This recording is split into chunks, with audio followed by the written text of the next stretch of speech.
Olá, pessoas! Leremos agora o primeiro capítulo do livro O Pacto da Branquitude, de Cida Bento. Capítulo 1 Pacto Narcísico.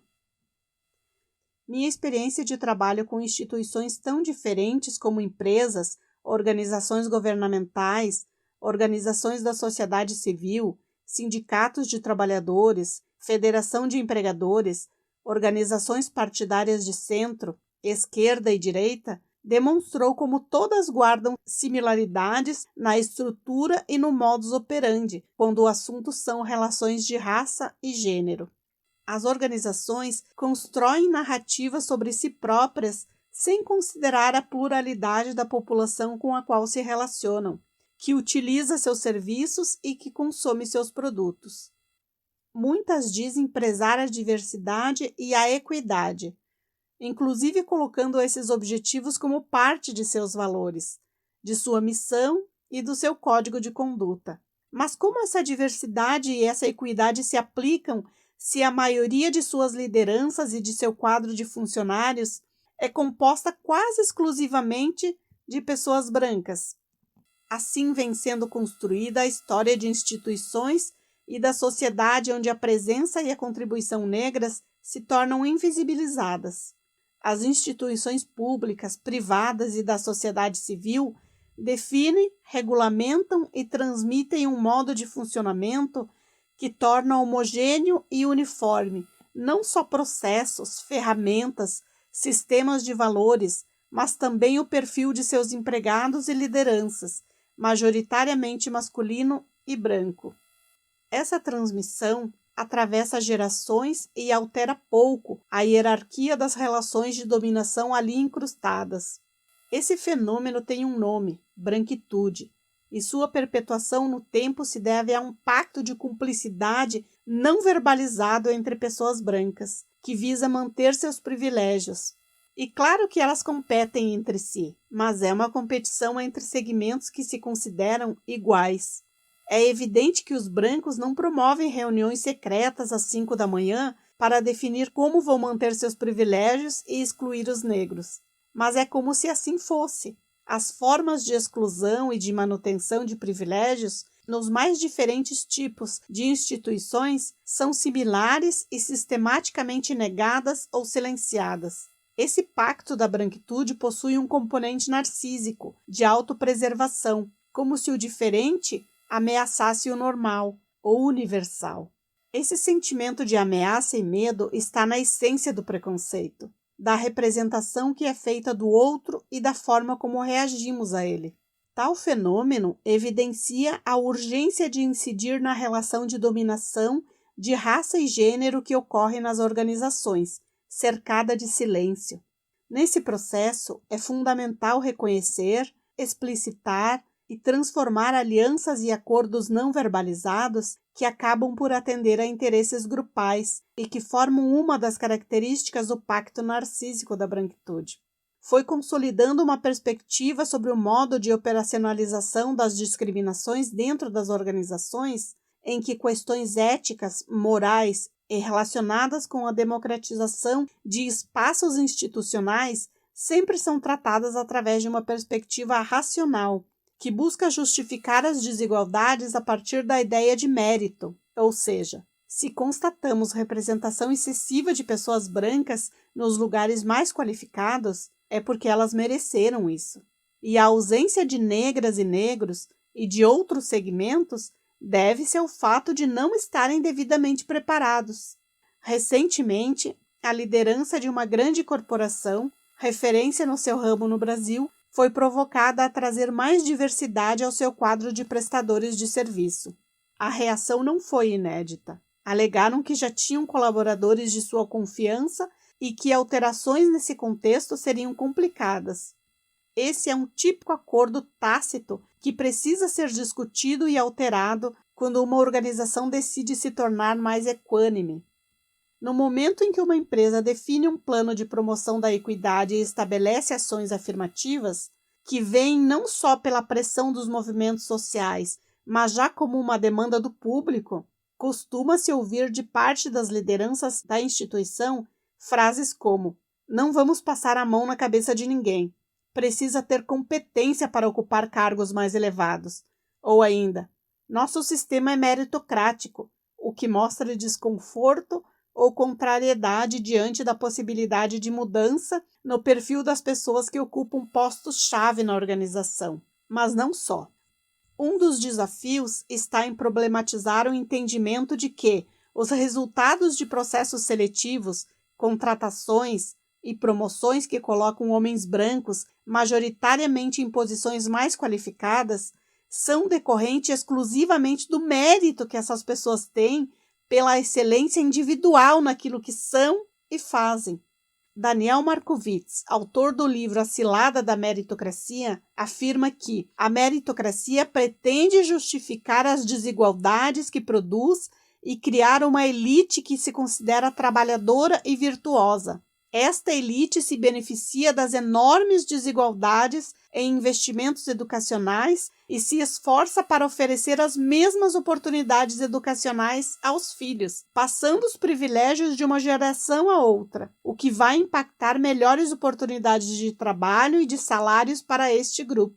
Ruim para os pobres, mas também aprisionadora da elite, que tem que lutar cada vez mais para chegar e se manter no topo, criando diferentes ressentimentos de ambos os lados, capitalizados pelos governos populistas.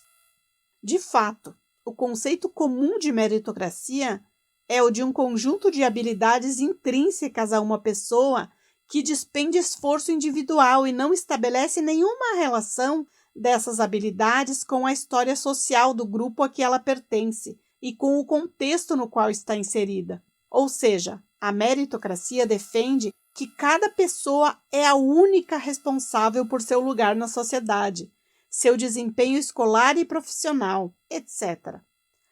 Parte de uma ideia falsa para chegar a uma conclusão igualmente falsa. Há que se lembrar de que, muitas vezes, a competência exigida está ligada a um tipo de familiaridade com códigos da cultura organizacional adquiridos ao frequentar instâncias mais estratégicas das instituições, bem como quando se tem algum tipo de relacionamento com lideranças de níveis hierárquicos mais elevados. Essa experiência não é acessada, em geral, por grupos que carregam uma herança de discriminação e exclusão. A racionalidade que explica o suposto sistema meritocrático não considera ainda o impacto de histórias e heranças diferentes na vida contemporânea dos grupos, tais como qualidade de escolas frequentadas, disponibilidade de equipamentos e acesso à internet nos ambientes familiares e escolares, ao sistema de saúde, de saneamento básico nos locais de moradia, etc. Assim, ao ingressar no mestrado em Psicologia na Pontifícia Universidade Católica de São Paulo, a PUC, passei a trabalhar com o tema da branquitude, pesquisa que desdobrei mais tarde em meu doutorado. Minha atenção focava a ausência de um discurso explícito sobre os brancos na história do país e, ao mesmo tempo, o silêncio sobre a herança escravocrata concreta ou simbólica, que definia ambientes de trabalho desiguais. A pesquisa acompanhava trabalhadores de diferentes níveis hierárquicos no interior de organizações públicas ou privadas, para compreender a maneira como se processam cotidianamente as relações raciais e de gênero. Estudar os processos de construção e legitimação da hierarquia de raça e gênero em ambiente de trabalho, ouvindo o que tinham a dizer tanto pessoas negras como brancas, permitiu compreender a naturalização da supremacia branca nas instituições, sua construção e reprodução ao longo da história. Também possibilitou aprofundar a compreensão sobre as desigualdades e a violência racial na macroestrutura política e social, que ocorre não só no Brasil, mas em outras partes do mundo. Descendentes de escravocratas e descendentes de escravizados lidam com heranças acumuladas em histórias de muita dor e violência, que se refletem na vida concreta e simbólica das gerações contemporâneas. Fala-se muito na herança da escravidão e nos seus impactos negativos para as populações negras, mas quase nunca se fala na herança escravocrata e nos seus impactos positivos para as pessoas brancas. É possível identificar a existência de um pacto narcísico entre coletivos que carregam segredos em relação a seus ancestrais, atos vergonhosos como assassinatos e violações cometidos por antepassados, transmitidos através de gerações e escondidos dentro dos próprios grupos numa espécie de sepultura secreta. Assim é que a realidade da supremacia branca nas organizações públicas e privadas da sociedade brasileira é usufruída pelas novas gerações brancas como mérito do seu grupo, ou seja, como se não tivesse nada a ver com os atos anti-humanitários cometidos no período da escravidão, que corresponde a 4/5 da história do país, ou com aqueles que ainda ocorrem na realidade. É urgente fazer falar o silêncio, refletir e debater essa herança marcada por expropriação, violência e brutalidade, para não condenarmos a sociedade a repetir indefinidamente atos anti-humanitários similares. Trata-se da herança inscrita na subjetividade do coletivo, mas que não é reconhecida publicamente. O herdeiro branco se identifica com outros herdeiros brancos e se beneficia dessa herança, seja concreta, seja simbolicamente. Em contrapartida, tem que servir ao seu grupo, protegê-lo e fortalecê-lo. Este é o pacto, o acordo tácito, o contrato subjetivo não verbalizado. As novas gerações podem ser beneficiadas de tudo que foi acumulado, mas têm que se comprometer tacitamente a aumentar o legado e transmitir para as gerações seguintes, fortalecendo seu grupo no lugar de privilégio, que é transmitido como se fosse exclusivamente mérito. E no mesmo processo excluir os outros grupos não iguais ou não suficientemente meritosos. O pacto é uma aliança que expulsa, reprime, esconde aquilo que é intolerável para ser suportado e recordado pelo coletivo.